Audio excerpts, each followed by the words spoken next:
I'm ready. Welcome back to the ITAM Kitchen, the place where we talk about those topics that most people struggle with. So how can we look at how we can move ourselves forward? We have Deanna and Rob here joining me, and today is about the ITAM professional. Because as we talked about this last week, right? Some of the job descriptions, the profiles, saw a little bit out there. If you didn't see the recording, actually it was last Thursday. I'll actually have a blog on that very soon, provide insight on that a little bit further. But it's like, okay, I said, well, if we're going to shoot and provide examples on roles, because now we're going to do this 8 times as far as working the job description, is talk through that this month.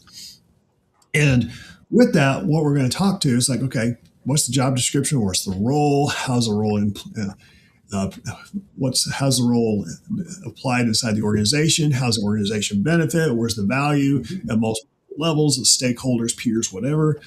And it's like I thought about it, it's like, you know what?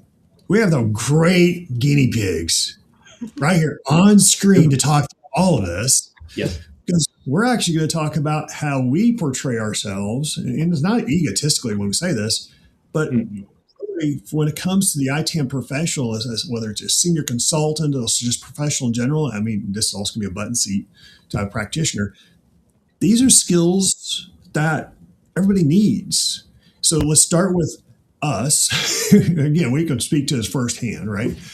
Is also, let's make it so you understand what's happened. So this could actually be for recruiters, for executives. It could talk for HR personnel. It could talk for ITAM practitioners, an ITAM kitchen as a whole. And we're going to be doing this 8 times in February. So we're going to make that happen. So as we think about how we put it forward, think about where that next step is. That's where the fun happens. And we're going to have Don join us as well. Good. Because Good morning, guys. Good morning. Because when we have experience, it's being able to say, how do we portray it? How do we have others help a supporting role? Because I know whenever I get a phone call from a recruiter says, okay, there's a serious position, I'll say 75% to 80% of the time, it's like, it's not for me. It's not because they're just trying to fill the role, right? They really don't understand the person. And Don made a great point yesterday is they haven't done the research prior to making the phone call to say, okay, really, what's the profile?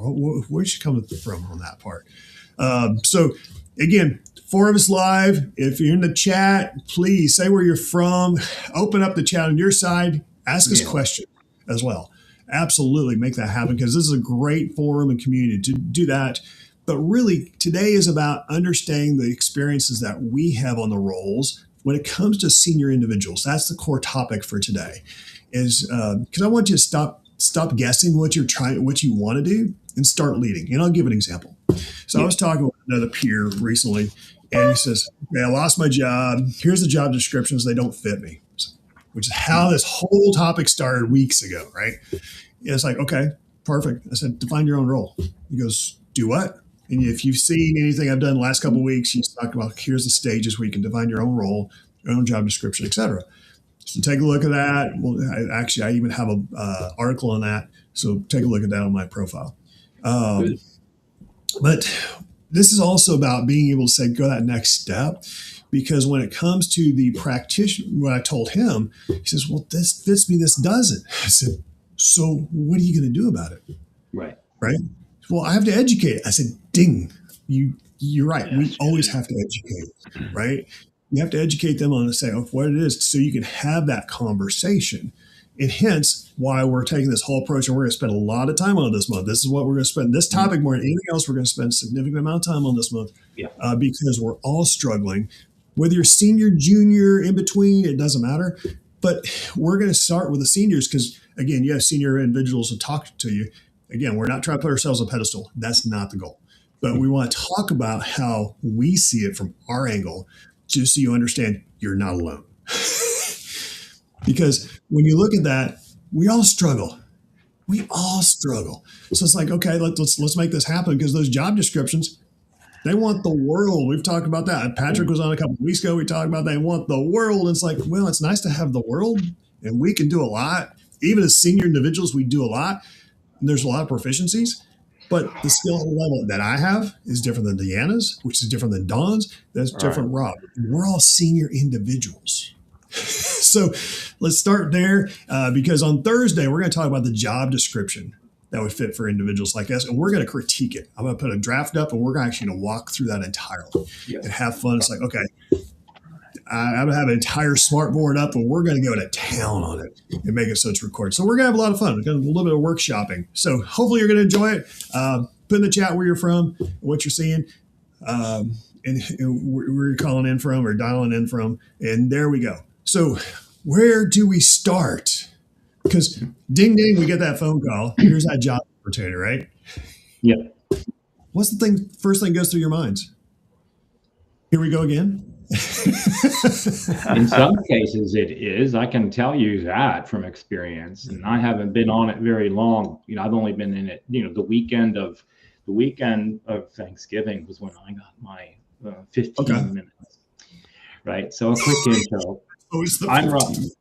I'm Rob Collins, and I'll try to keep it brief and to the subject, really. I've got 30 plus years of experience going from the United States Marines and then into government service, and then as a consultant on the topics related to what we're talking about today and in the industry, and in particular, ITSM and ITAM. And ITAM is sort of where I've got a tremendous amount of experience. Right. So what I've experienced up till today is I've been approached by virtual recruiters and a lot of scammers. Much of what I have seen has been to get me to pay for a service to adjust my resume, which you probably all have experienced. And then in these over-the-top roles, for instance, that have extremely high pay, and there's a sense of urgency. So if you're already paying attention to those things, then be advised. Those are all of the same things that folks look for when doing those false approaches. And that, how would you say that the false endpoint, that they have in mind. And so definitely that's very important. Others, for instance, are when you're seeking employment, right? Finding that those links actually take you to job boards, for instance, and some of those are not very good. Because I've been so much searching and looking, for instance, and I knew of positions that I was interested in, I had applied for and have been watching very closely. They seem to tend in the direction of IT management roles and returning to government service. And I have specific goals around that I've identified. But watch, because I've been approached by a recruiter who insisted that a job was open and I saw it was filled. Oh, this was filled like 6 weeks ago, man. And they even filled it with this particular person, and they work for this particular state agency. And in due diligence, I'm challenging that one. And you'll need to do this. If you're engaged in communication with those kinds of things and people, challenge them and say, well, great, could you show me where you sourced that job? And he just says it's available. I said, no, you haven't done your homework. This job's not available. Can you show me the source for the job, please? And of course, that naturally ended in, a good day, sir. And that's it. You block that profile. He's not legit. They're not going to end with giving you any employment. So just don't waste your time. All right. And then that's it. Let's hear from the other folks. Well, even Mm-hmm. in that vein, don't ever sign an exclusive document where they want to represent who the recruiter is. And secondly, along those lines, yes, research, know what's going on. Oh, yeah. And from my viewpoint, I stated this, I think yesterday or the day before. I'm an old man, so we might not get our when I said it, but I will not take certain types of interviews or interrelated. They can't just call up and try to interview me for a position, even if they're a recruiter coming in, until we validate exactly what's going on. And so you need to be cognizant of that. And I don't ever give my resume to anybody unless I know I'm giving it for a specific reason and why it's going. And I've had the opportunity to maybe go out to my my grand file of all the skill sets and all of the bullet points that I have related to specific features that I have out there. So we have to learn how to communicate with these guys. And believe me, if they're worth their weight in salt, they know how to communicate to you and how to approach you. So, yeah. No, very good point. Very good point. Deanna? I have found that when you're talking I with a don't take recruiter, emails. They come. Mm-mm. Come in and get a stranglehold for you, and you might be right for the job. They do know that the job most times are open, but that you got to march with the awareness of this is who I am. This is what I do. I can communicate that very stringently and very, very quickly, like Rob did. Hey, I was the guy that impacted the landscape of IT across this industry years ago. And that's the fact. Met myself and three other gentlemen, and two other gentlemen, and I have generated terms. I'm the first one to ever talk about enterprise transformation consultants. That's good. See? Well, absolutely. Let's hear from Deanna a little bit on what some of her experience has been a little bit too. Yeah, awesome.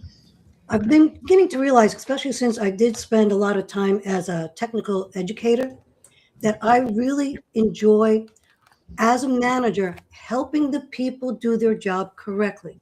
I spent so many years grading papers, making sure they knew what they knew. But now that I'm in, when you're in corporate at a job, the management level I like, because I can now see and tell people not necessarily what they're doing wrong, but how to make it better to do it right. Sometimes I've actually trained my recruiter on their role, because the questions they were asking had nothing to do with my role. Last interview I had, we were talking about a role that I pretty much thought would fit. She goes, you know what? You're too much manager for this role.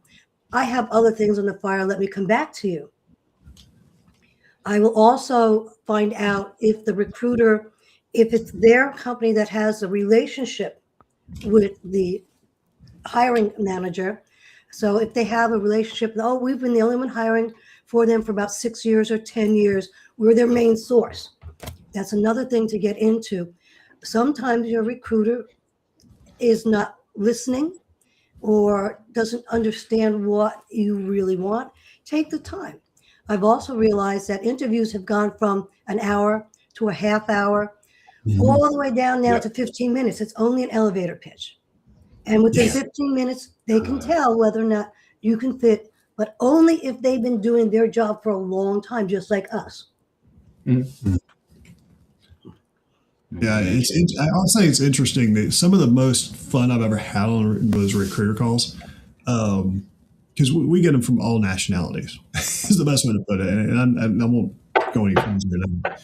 I found typically the ones I had the most fun with, and I actually still have great relationships even today with, are the recruiters. Typically they're American-based, speak fluent English, and have no idea. It's like, I don't even know what I'm trying to hire for. And we talk about that education. We help educate them. All of a sudden they say, oh, that's what you do? You do that. It's like, I had, from this job description, I had no idea you have those skills. Yeah.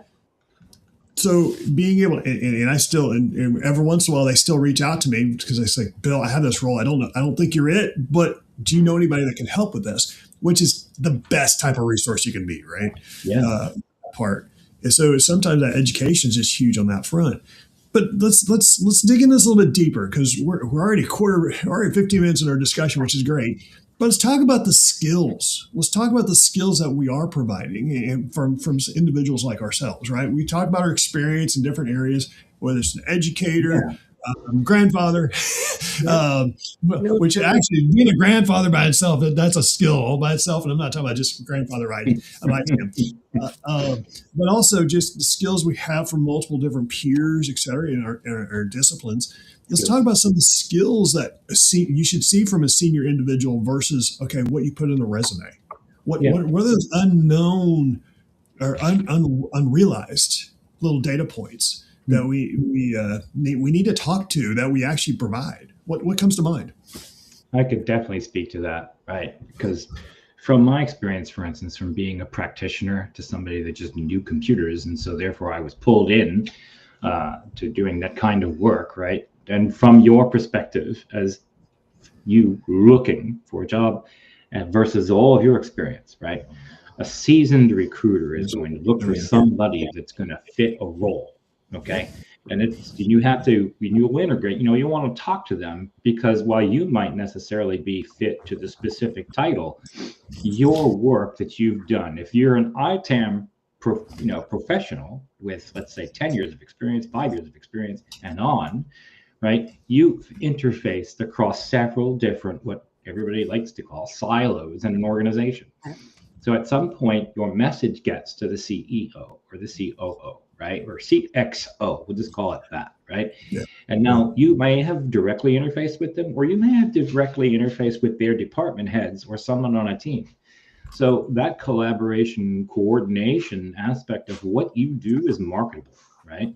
And second is, if you've come into this and you're an ITAM professional or an IT professional, right, then you definitely have been exposed to standards of operation and working models, for instance, ITSM, right? And then you're also going to be familiar with the tool sets that are used to monitor and govern those functions in your organization. Leverage those, because there's a demand for people that are considered ITAM generalists, for instance, right? And then, of course, there's always going to be a space for, let's say, anybody that understands licensing by publisher, because while that can be done to some extent in automated fashion, they'll need somebody that with a keen knowledge to come back and correct any output that comes from it. And that's in demand. And anything that you have that experience in so much as tools that you've worked with, the introduction of AI, all of the things that are followed by a hashtag by the industry and that search engines are filtering for, and that job search engines or job recruiters are also filtering and searching for. Keep those things top of mind and how you've worked with them in the past. Because while I don't have a 4-year education, but I've got 30 plus years of experience, military training, and I have certifications, right? And so that does kind of answer for that. I'd also like to say, if you do a search for hashtag, and I believe it was IT, oh goodness, I should have written it down, but I think it's IT. Come back and look at the other videos in this particular series, because there are a lot of points we discussed previously just on this subject that you really should go back and familiarize yourself with. It's going to be helpful. I'll let somebody else take on the pedestal, I guess, for a few minutes. Coming from the training background, because I was a corporate trainer, I would go into their offices and train them. And of course, the one person that's sitting on their phone is the manager that has to do the job while everybody else is listening. So I had to quietly go, "Excuse me, ma'am, would you mind putting your phone down? Well, I'm very important." But yes, but you're also going to be very important with that. If you don't learn what I'm teaching you today, you are going to blame my company for not training you well. I want you to be well trained. Those are very hard statements to tell a manager at any level, but you have to have the chutzpah to do it, because they've been doing it not necessarily right. I can't say they've been doing it wrong, because it's their company, but there are better practices that we can teach them if they are willing to listen. So that's why that's why I have been moving myself up the ladder, because I want to support better the C levels who don't necessarily have to know what we're doing or how to do what we're doing, but they're the ones paying for it. Yeah. No, that's a great point. That's a great point. And the communication, you're right. The communication alignment is huge as far as how you collaborate and connect, right? And it's not about just having the conversation in the interview, it's about being able to tell stories. Yep. And have that alignment, because that's actually what they're also looking for. Because we are storytellers. You can say, storyteller, you're going to make things up? Not really. Yeah. But it's more about how you tell examples and have it aligned with your overall problem. Don, I'm sure you've done a lot of that in your tenure.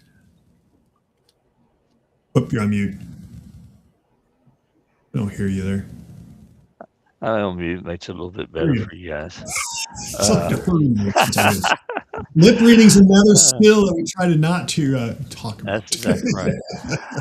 I was in talking with my customer in New York, and they were the transaction holding entity and controller for all of what happens on the stock exchange, the New York Stock Exchange.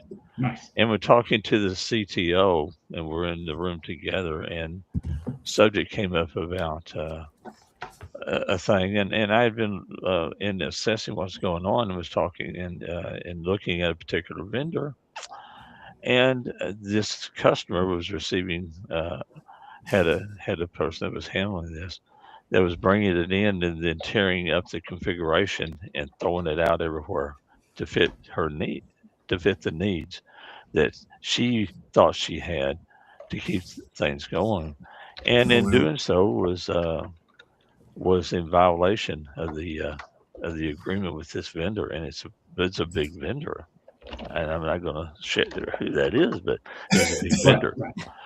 And I said, she's putting you in a bad situation. They can shut you down. And I explained to him what was going on, and he took that to heart and avoided something big, and came back to me later and he said, anytime you have anything, you come into my office. You don't have to announce. You come in, you say you need to talk to me, and I'm going to listen while you're here. That is how you build trust. It's how you build skill sets. It's how you actually implement your knowledge and abilities and into the situation with the customer. And that's how you have to approach this whenever you're dealing with the customers on a day-to-day basis. So you look for those connections and you make them stick. And that would be something that I say, that's a story to tell whenever they're talking about cyber security or compliance or software compliance, or somebody says that, well, I'm software asset management expert and we just need the tracking's the big thing to do. Well, then you can come back and say, well, it's a thing, but it's not the big thing. There's a whole lot more to that than just that. And when you're having those conversations, how you train people, right, Deanna? Exactly, how we train and how we influence.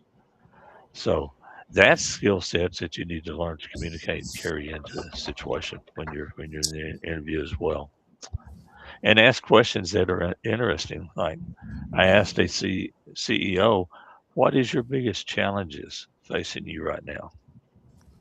He was surprised that I even asked him that question. And I said, seriously, I want to know what your biggest challenges are, because if I can help, I'm going to tell you how I can help. Yeah. In that challenge. It's a good discussion to have. There you go. Well, that brings up a good point, because it comes to also when we start talking to individuals, again, not trying to put anybody on a pedestal on any of this, it's also about our level of discussion. Because I'm always interested in saying, okay, who's trying to hire for this job? What are some of those pain points? Kind of like Don, you were talking about, and making sure that, okay, I'm even in the ballpark where I want to help and pursue that opportunity further, right? And that's not something I'm going to find in a job description, right? And sometimes that quick discussion goes a long ways, being able to have that further clarity. But when we talk about our skill set with what we're doing communicating, it's also about making sure that, I'll say, the alignment is in place, and talking to some of our struggles as well as our successes. Because everyone says, oh, here's your success, here's how I completed this task, etc. But I've always been one to say, you know what? When did you have something that just didn't go the way you planned? Right? Because that tells volumes about and how they have the dialogue, right? So what comes to mind for, let's do a round robin on that. What comes to mind for those that, okay, when does that come to, when do you bring that into the conversation when you're having some of those interviews or the discussion? Because again, we're talking about the interview and our skills. So it's being able to say, okay, yeah, it worked sort of, but it didn't because of X, Y, and Z. So anything comes to mind? Yeah, definitely. I can start us off there. Like, for instance, in a series of interviews that I had a little while ago, where I was trying to join one of the local hospitals here, right?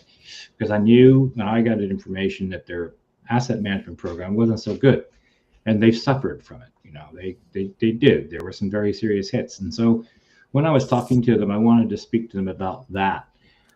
So if you do your homework, you do your background research on who it is you're interviewing with, and you figure out some pain points, of course, ask them the pain points. That's should be a natural, it should be a given. But then dig a little deeper and discuss those. And the reason why I say that is because in the industry that you work in, right now, right? Well, okay, but if you're looking for work in the industry you've worked in for a long time, then you've been through some of those experiences, and you can have that as a piece of discussion for your more in-depth interviews. You can ask, of course, are you hiring anybody that you're considering that's been in your practice inside, right? Because you want to know that if they'll tell you, right? And then you can speak to the problems and say, well, I had a similar problem at this work experience, and this is how we saw it or didn't, and this is how we then moved to that operationalize if it was something that we needed to be more efficient at, or this is how we move to correct, this is how we move to address as an incident and a problem, or this is how we interfaced with the different management teams. Like, for instance, information security and ITAM, those guys should be best friends, you know, or those roles should be highly connected and discussing all the time. So you bring that to the table, right? And sort of enlighten them to say, and if you don't really know how to fix it, that's okay. I'm not here to call the baby ugly, right? What I'm here to do is to see where I can fit and I can bring you value, because that's what we're discussing. You're hiring somebody to fit a role. I want that role. Let me do it. Let me do it for a year, for instance, and let's see what the performance is, as some sort of negotiation, some sort of give and take. And yeah, that's just a couple of things right off the top. So I'd say, yeah, let's start the conversation around this and move forward. Love to hear from the other folks and in the chat. Yeah. Anybody has anything in the chat, feel free to put something out there. Absolutely. Definitely. Any thoughts, Deanna or Dawn? One of the things that not only some of the harder discussions I've had once I've gotten in, I know we're talking about before that, but what if you find that something is totally misaligned with how they do their ITAM system, such as, well, we are only going to track items that are over $1,000. So they buy laptops that are only $999. And then you're trying to discuss, well, those things move all over the place. Why are you only tracking your servers and storage, which like sit on the floor and don't leave? Then you kind of have to, so if they ask me, have you ever seen something that was wrong and then you try to fix it? You bring up these situations because it may help them to understand you are not doing things legally, as Don had said. Some things, if you're not doing them within the governance of not even just a corporation, but the governance of the government and the world nowadays, you really have to have that hard conversation. And I was told, well, I don't care. Every report you give me will never have a laptop on it. Okay, thank you very much. Let's see if somebody wants to report you, because there's a lot of BSAs out there. That's a pain point. Okay, it's a pain point they're ignoring. And isn't that also applicable, for instance, with fairly newer, like last year, security, SEC regulations with the federal government? There's another thing too, and that's definitely another sell. If you've got expertise in IP, or if you have expertise in compliance to law and who's affected within the market, that's so valuable. That is so valuable. what people don't understand a lot still is you cannot throw away your computers or your monitors. And if you don't have your monitors, even, oh, those are only a $200 item. Mhm. I'm sorry, if they're found in a landfill, you're in a world of hurt. Yep. Dan, I can speak a little bit to that briefly.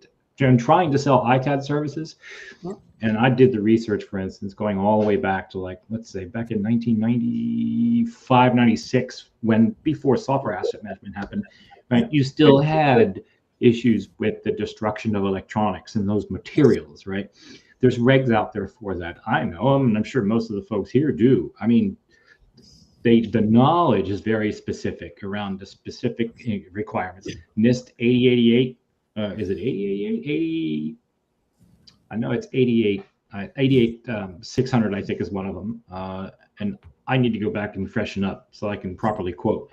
But those are some of the regulations around the destruction of hard drives. And when I hear in a room that, oh, we just hit them with a hammer and it's done. Well, no, not really, unless you're talking about the old school laptop hard drives that have the glass-based platters. Then you shatter them, they're hard to put back together. But most of the other stuff is still out there. You just go to the dump, pick them up. You get into a warehouse and snatch these items, or you buy them on eBay, for instance, and you just do a read across devices. How many headlines have we heard where that has been the pain point that could have been addressed? ITAD services protect you. A lot of times people don't know that a piece of a disk has a lot of information on it. Okay, it's not written linear sometimes. It's just written in. I don't know. It's changed so many times, but depending on what you're using to write those hard drives, RAID 1.0, for instance, where you're doing striping and another configuration, a little piece forensic, it can be caught. Well, and you want your disposal vendor to be the guy with the foot's on the ground, proven. In other words, he's passed the certifications and approvals to be a proper disposal if he's dealing with, no matter what industry he's dealing with, and that includes the government itself. Because if we go back in things, back in the 70s and the 70s, whenever these things were coming out, there was a different mindset and level. You didn't have people out there trying to hack in and to destroy systems. But as things progress, then the governance progress. That's why I always point back so strongly to internal control. Bill mentioned something about alignment a while ago. To me, when I talk alignment is a partner with unity. You can't separate the two. If you're misaligned, then the unification within your corporation is out of whack. Yeah. That's why I branded myself years ago to be the person that puts IT and business together on the same page. Okay? That understanding has to be carried in to what you do. And if you don't know enough about how internal control is viewed, then I suggest you go online, do that, and look at it from what happens to it within the financial aspect and within the operational aspect of what's going on in the business. That is where I hung my hat, and is where I make my bread and butter. So in the years that I've been in this business, and it's where I stayed ahead of where everybody else was because of that. That's how you uniquely identify yourself. You want to be unique in this industry, not because you're all caught up in yourself. Because I'm humble in here. I wouldn't let myself get recognition unjustly out in the world, and I kind of fell under the radar for years and years and years, and that's because I wanted to help corporations more than I wanted to be given so many accolades. I don't need accolades. I just don't. You bring up a good point there, Don, and that's a good shoe into the next question, right? Is how individuals, when they're senior individuals, right, and you're talking about senior professionals in our space, it's also being able to say, what's that next? Where's our curiosity? Because we're extremely inquisitive, right? And there's certain things we're going to dive into, and certain things we don't. But then being inquisitive also helps us be able to expand our own skills, right? Yeah. As well as help the organization, right? So, for example, one of the things I dove into is writing business cases.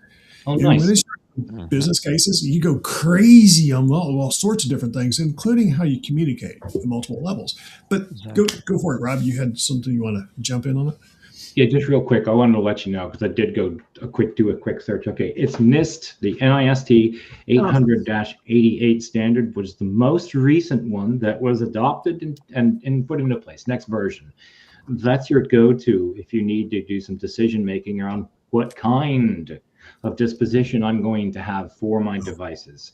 Hitting it with a hammer won't work. Follow that. It gives you very good places to go for that. And if you want to know who's working in that, then Google DVSM, and you'll get back to Rick Lemieux. Oh, yes, very good. And he's doing it. And are he and I connected? Yes. Do we talk back and forth occasionally? Yeah. But I owe him a phone call right now because we want to talk more about this because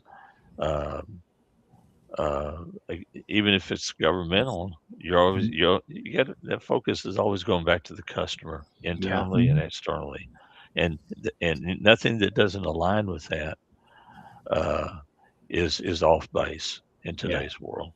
I want to get back, Bill, to the subject itself. Could you do me a favor and give me a one-line refresher of where we are, what the question is?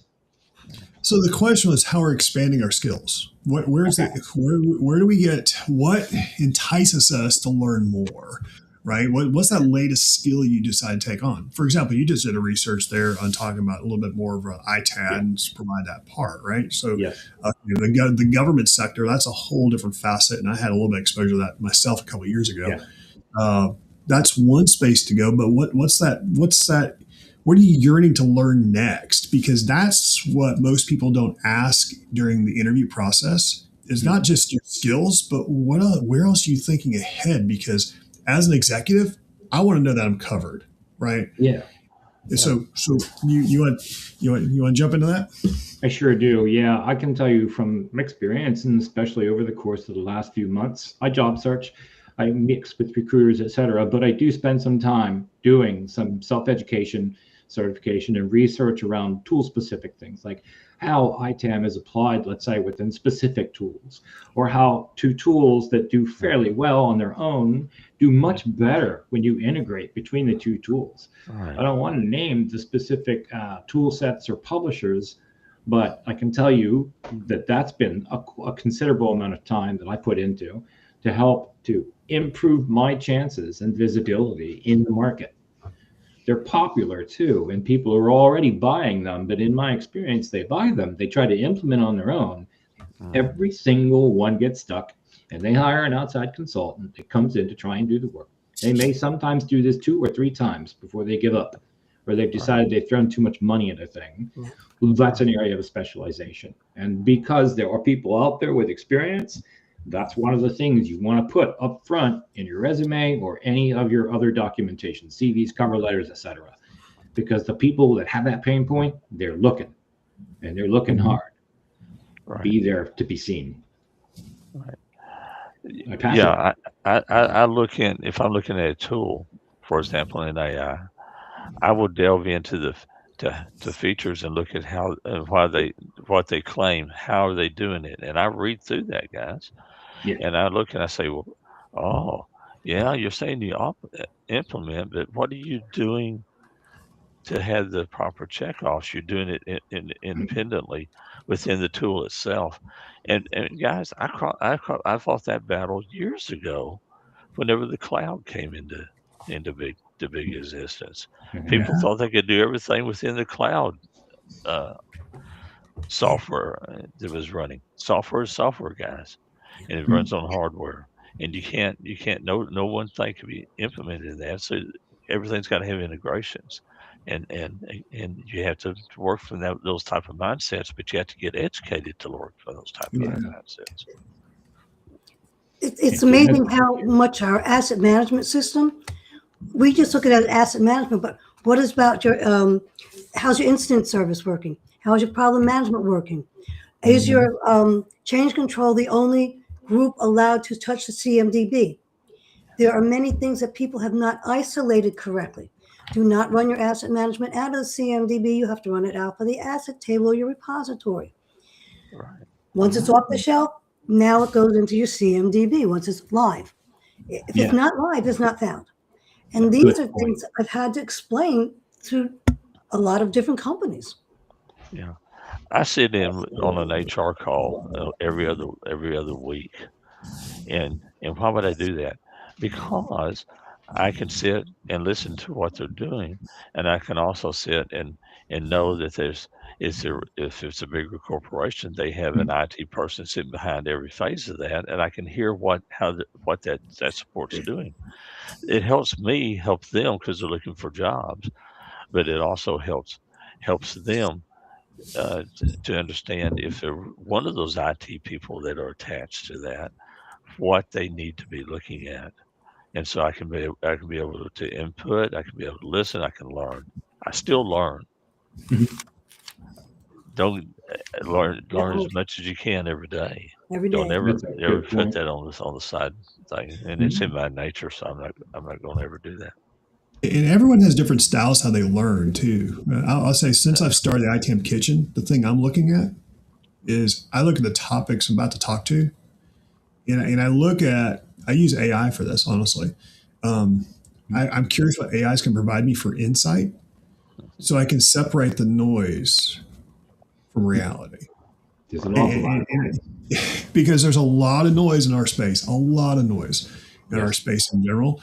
And I can't fix that.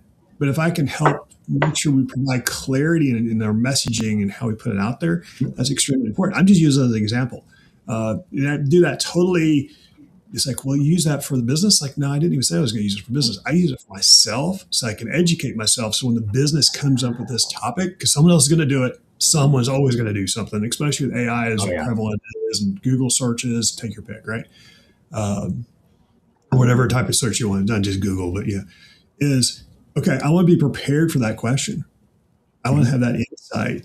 Not that I mastered all. No, there's no way I can do that. But it provides that insight to say, okay, I need to provide clarity so that when a question comes up, okay, let's understand the context, where the data came from, and put that next step. Because that the insight might be coming from an executive, or it might be coming from his first lieutenant in an executive meeting. And you need to figure, okay, how do we dance? Because you don't want to disprove him and say he's wrong. You do. But on the other side, you have to be careful how you position yourself. It's like, it's out there, but realize it actually was intended for this type of messaging, even if it doesn't come out black and white like this. Because as we know, black and white messaging, what's it missing? The color, the insight, the backstory. And that's where I go with some of that. So that's how I leverage it to help me grow. And I do more now with the ITM Kitchen than I ever did before, because it's a knowledge base. Honestly, that's how I'm using it. Because think about where the AI is getting its information. Everywhere. That's text, video, yada, yada, yada, right? And if we're able to say, okay, let's figure out how can we box this in a little bit for that context, that's what executives are also looking for, because they know there's a lot of noise coming to them. Whether it's from the internet, whether it's from vendors, and be able to have that clarity. It's extremely important. So, and please don't be a buzzword dropper. Yeah. Come on. ITM and if you're going to use an acronym, please behind it say we got acronyms that are 5 or 6 layers deep of the same letters. And who the heck knows what you're talking about? So you need to always identify that in the context of which you're working. So and sometimes realize those acronyms are reused for different industries. Oh, they're reused. They get dropped as buzzwords. You know, I hear things. It's not just a software as a manager. It's a customer service. Something. It's used for a couple of different things. I volunteer with an organization whose acronym just happens to match what Homeland Security is doing, and I'll just leave that right there and won't comment further. Well, CSAM was also for child safety. Exactly. Exactly. So sometimes, back to Don's point, make sure you articulate what that acronym is. Yeah, and be able to talk to it. At least that first discussion. The new technology. I was reading an article the other day. The new technology group that's coming out will step in because they've gotten certified in the thing, and they act like they think they know everything there is to know about that aspect, and they make a statement. Well, yeah, we can do that. I'm You working need with to the watch standard. what you say before you say we can do something. And why did I know that? Because I can learn that. I could step aside and say, yeah, we can do that, and not know all the facts. You got to know all the facts, and you got to know where you're standing. So Spend time that's just wisdom talking, guys. That's all it is, and it's humble. And I have to step back and say, well, yeah, tell me about this. You seem to know what's going on here. Lauren, let me get a level set on what so we can talk. Level set means I'm learning to talk the same language. If you keep that in the genre minded behind you, if you talk the same language, then you're going to get a whole lot better and a lot longer off in the long run. Great point. So one of the things, go for it. Go ahead. I was just going to say that one of the things that we are talking about is when it's in sales, they usually oversell and we underperform because we can't read it. We should learn to overperform and undersell. Okay, we need to switch those around. Okay, you know. No, that's a great point. Well, so let me spin that a little bit more because I've actually been doing some pre-sales last couple of years just to help hone my own skills up, not from salesmanship, but more communication. And when you're a practitioner going into pre-sales, it's a whole different experience as if you just jump into pre-sales and just learn the product, right?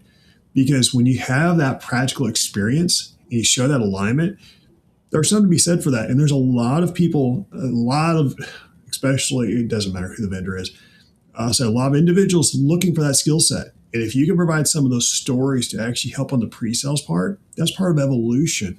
Now, I say that from the overall structure, and we can talk about our strategy, how to move it forward. But that's one thing I've learned as far as, okay, where do I go next? I said business cases, then customer success manager, help with that. Then you're able to help tell those stories because at that point, you're complementary with the sales team. Back to Deanna's point, over here. Make sure I get they're in the right direction. Yeah, exactly. And it helps better align with the services team. Yeah. And, okay, what can happen, what can't happen. You're always gonna have a little bit of overselling. That's just it happens, right? It's the nature of the beast. But if you can try to reduce that because you're actually able to present and talk to that's huge. That's good. Curtis Paul's point in the chat is really good. Let's go for it. Yeah. He's had the best results in just delivering exactly what was promised. He doesn't like to undersell, right?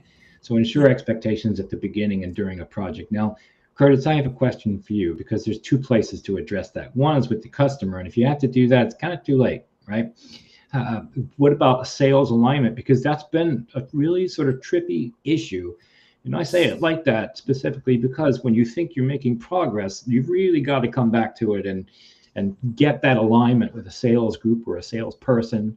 And that's almost a weekly basis until you get it just right. And then after that, I'd follow up with them at least on a monthly basis just to make sure you stay in sync. That's a big one right there.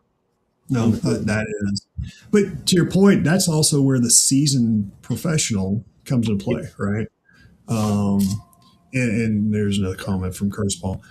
Because that's a seasoned professional, because when you realize you have to have that alignment discussion, thank you. Your customer looks surprised, like, why are you surprised? It happens all the time. It's just, and there's nothing wrong with that. It's just, there's an executive expectation. I need to know what they told them versus what we can deliver in the time frame. And from there, because as Curtis Paul says, the customer tends to learn things as the project initiative moves forward. That's why we're there. That's where the seasoned professional comes into play. It's like, okay, so we're gonna have hiccups. Tell me a project that doesn't. right? And not to be negative, but it's also there's where success is. It's like, okay, how can we further drive this dialogue so that we're moving forward? Because kind of like what Deanna has right now, got the circling of the troops. Yep. It can be cats, dogs, all the rest, They're right? all over the I got a place. couple. Yeah, they're all over the place. Exactly. Mine are harder to herd, though. That's on TV.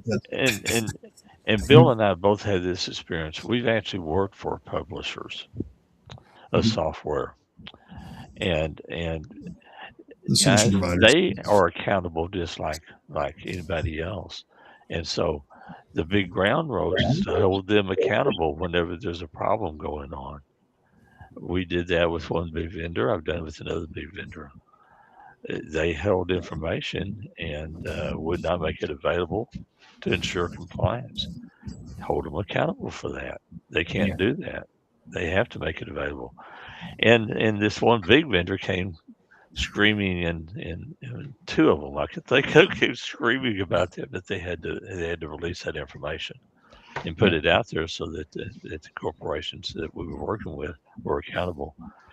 And you got to remember these type of things. So you work within that vein, and you communicate within that vein.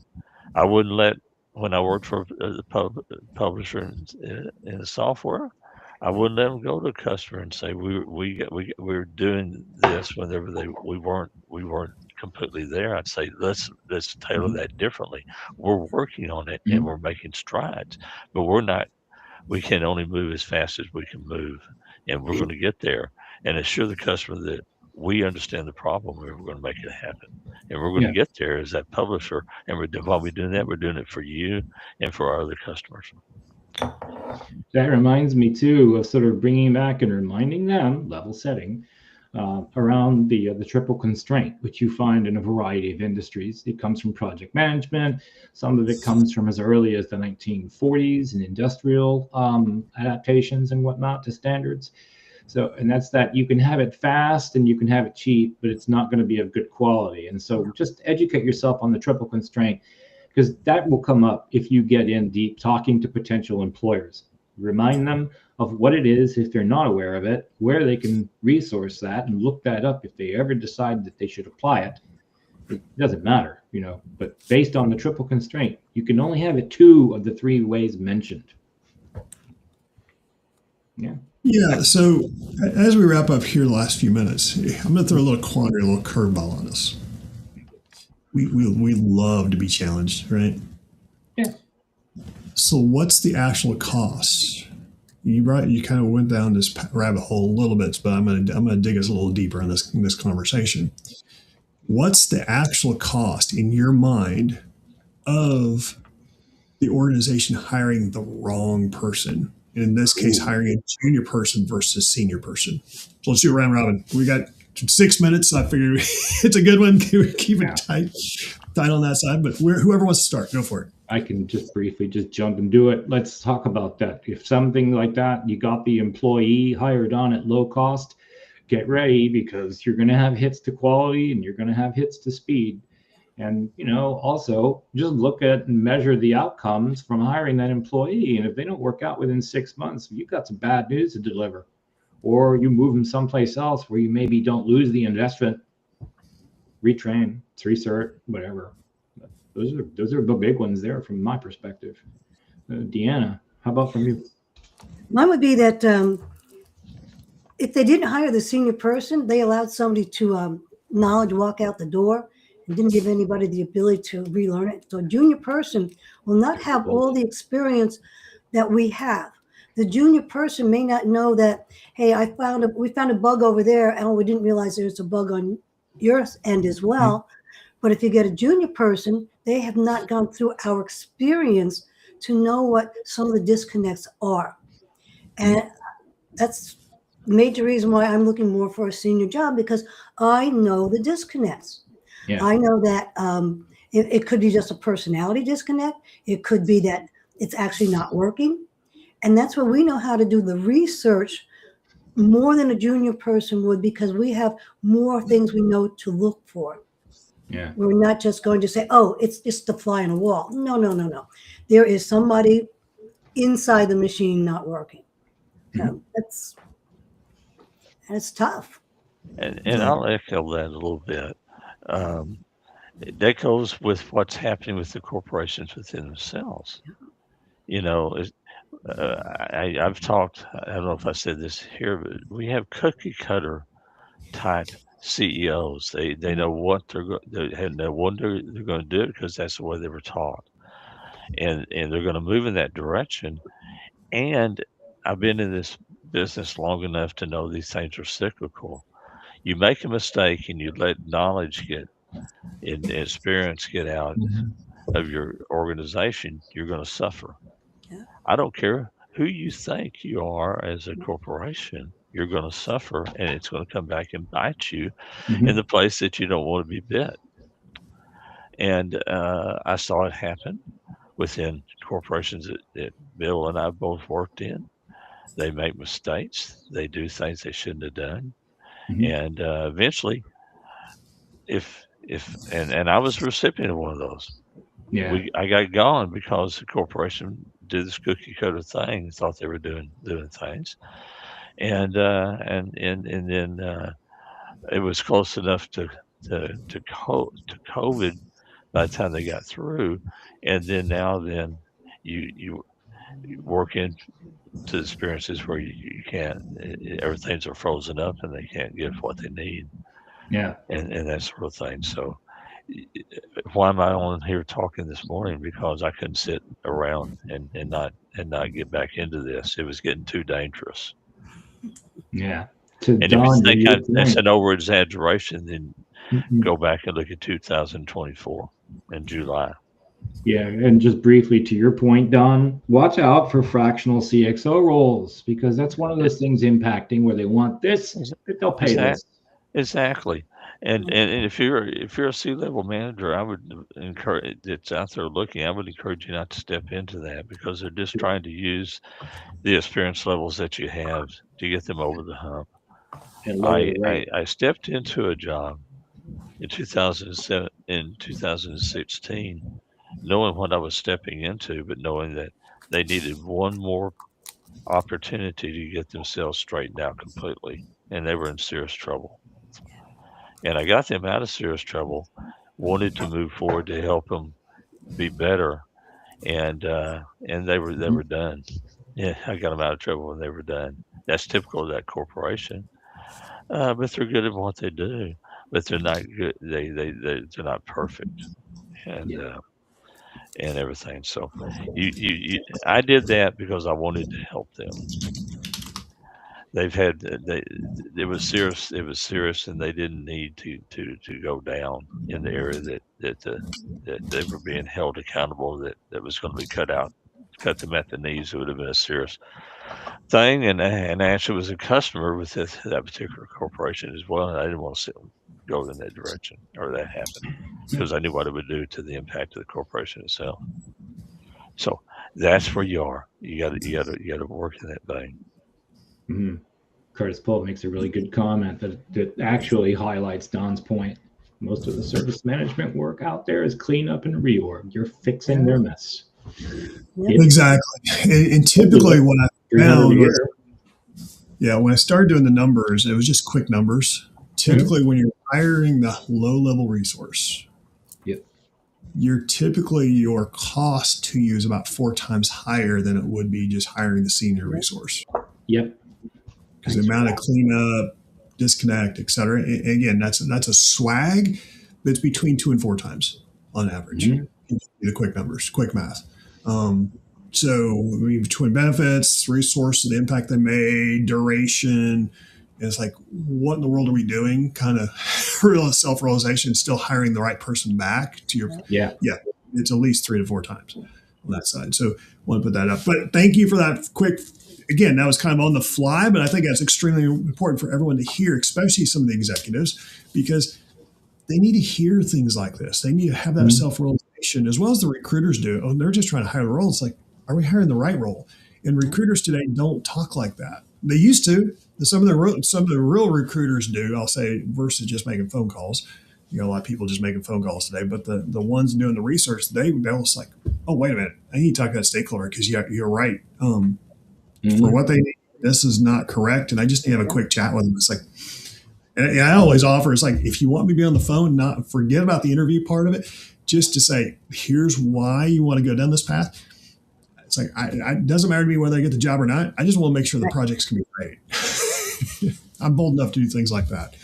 Well, we're at the top of the hour again. It's amazing. We get started. We're on a roll. We keep going. This is great. So no, I really appreciate it. Again, we're going to talk about this on and off. This is one of 8 sessions we're going to do this month, talking about the role. Today was about the experience. What type of experience is a senior individual provide? On Thursday, we're going to talk about the actual job description. What we see, and we're actually going to, not just what we're seeing, but we're actually going to define that job description on something that, okay, this is what you want for the senior role. Because then we're going to start going through that methodically over the week to week. And before we know it, the 8 weeks or the 4 weeks will be done. We have a bow on it, and it provides that thought leadership to say, now we're ready for that next step. But again, who else can you ask? But okay, you have some senior individuals here as well as online. I appreciate the contributions there, like Curtis Paul. Great. And everybody else wants to contribute, please comment in here. That's the whole idea here, even on the replay. That's great. We are paying attention. So thank you for everybody. Thank you, Deanna, Rob, Don. This has been a blast, and to be continued, and as well as look for more postings coming very soon. I've got a lot of work I need to do administratively. Sometimes I learn the effort is sometimes not always easy. Not complaining. I'm loving it because the dialogue's there and it's providing you value. So you have yourself a great rest of the day, and I'll talk to everyone tomorrow. Before we close, pound ITCOOP, pound IT co-op. Go see the other recordings, spread the word. Absolutely. Absolutely. I appreciate that, Rob.